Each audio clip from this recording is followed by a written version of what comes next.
Assalamualaikum warahmatullahi wabarakatuh. Hai semua, saya Destiana, saya CGP Angkatan 11. Kali ini saya ingin memaparkan tentang koneksi antara materi, kesimpulan, dan refleksi modul 1. Pertanyaannya ialah, apa yang Anda percaya tentang murid sebelum Anda mempelajari modul 1? Apa yang berubah dari pemikiran tersebut? Dan apa yang akan segera Anda terapkan terkait pemikiran Ki Hajar Dewantara? Materi hingga kesimpulan terkait pemikiran Ki Hajar Dewantara. Kesimpulannya ialah mengenai pendidikan dan pengajaran yang bermakna.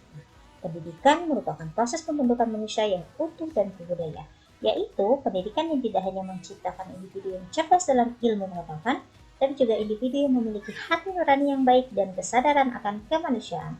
Pendidik yang diharapkan adalah pendidik yang memiliki rasa cinta terhadap ilmu dan cinta terhadap anak bangsa.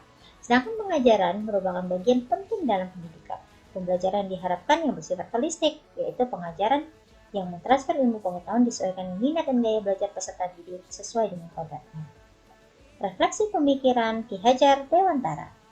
Apa yang Anda percaya tentang pembelajaran sebelum mempelajari modul? Saya percaya sebelumnya bahwa guru merupakan pusat pembelajaran, sementara peserta didik merupakan objek pembelajaran. Saya juga berpikir bahwa menuntaskan materi pembelajaran setiap pertemuannya, pendidik telah berhasil mencapai tujuan pembelajaran, dan saya juga beranggapan bahwa ketuntasan anak ini terlihat dari angka atau alias KKM yang sudah ditargetkan sebelumnya.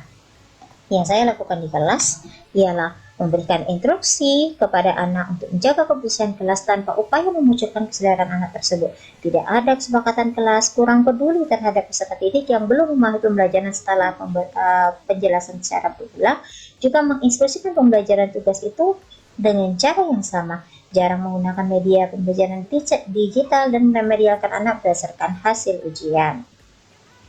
Lalu apa yang berubah dari pemikiran perilaku saya terkait dengan mempelajari modul ini? Pemikiran dan perilaku yang berubah, yang pertama, saya berpikir bahwa pengajaran dilakukan itu hendaknya memegang asas trikon, yang mempelajari, yang memberi tauladan di depan, membersamai proses tengah, dan memberi dukungan di belakang. Dan pendidik itu juga hendaknya menuntun, bukan menuntut. Pembelajaran disesuaikan dengan gaya belajar agar mencapai tujuan pembelajaran yang diinginkan. Pembelajaran juga difokuskan pada proses pembelajaran yang tadinya tidak tahu menjadi tahu sesuai dengan kodrat yang ada. Pembelajaran yang menuntun peserta didik berbagi ide, inspirasi, melakukan sesuatu dalam kelompok kolaborasi. Dan pembelajaran diharapkan yaitu pembelajaran yang holistik, tidak hanya berfokus pada kognitif saja, tapi juga peningkatan pembangunan karakter, psikomotorik, dan sosial budaya. Apa yang segera Anda terapkan lebih baik untuk kedepannya yang mencerminkan Ki Hajar Dewantara? Yang akan diterapkan itu adalah menauladan yang sistikon terkait pemikiran Ki Hajar Dewantara, yaitu seperti membuang sampah yang ditemukan di kelas terlebih dahulu, lalu memberikan instruksi untuk menjaga kebersihan, dan tentunya melakukan kesepakatan kelas, melakukan pembelajaran yang berpihak pada murid. Di dalam hati, hendaknya kita ikhlas melakukan berbagai cara agar anak memahami pembelajaran dan memfasilitasi pembelajaran dengan melakukan penilaian sesuai dengan gaya belajar anak. Tidak memaksakan pada penyelesaian tugas pembelajaran karena nilai adalah prosesnya. Berusaha konsisten dalam menggunakan media pembelajaran yang variatif dan juga inovatif. Kesimpulannya adalah bagaimana pendidikan pengajaran itu merupakan upaya yang harus dilakukan untuk menjadikan individu bermakna bagi hidupannya.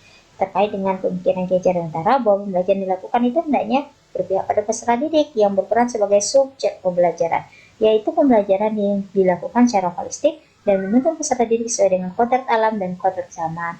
Praktik pembelajaran juga disesuaikan dengan gaya belajar peserta didik agar tercapai tujuan pembelajaran. Pendidik juga hendaknya mengupgrade ilmu, mengasah keterampilan, media pembelajaran, serta strategi pembelajaran untuk mengikuti pembelajaran yang bahagia. Salam penggerak, guru penggerak maju bersama, bergerak untuk berubah demi anak bangsa. Wassalamualaikum warahmatullahi wabarakatuh.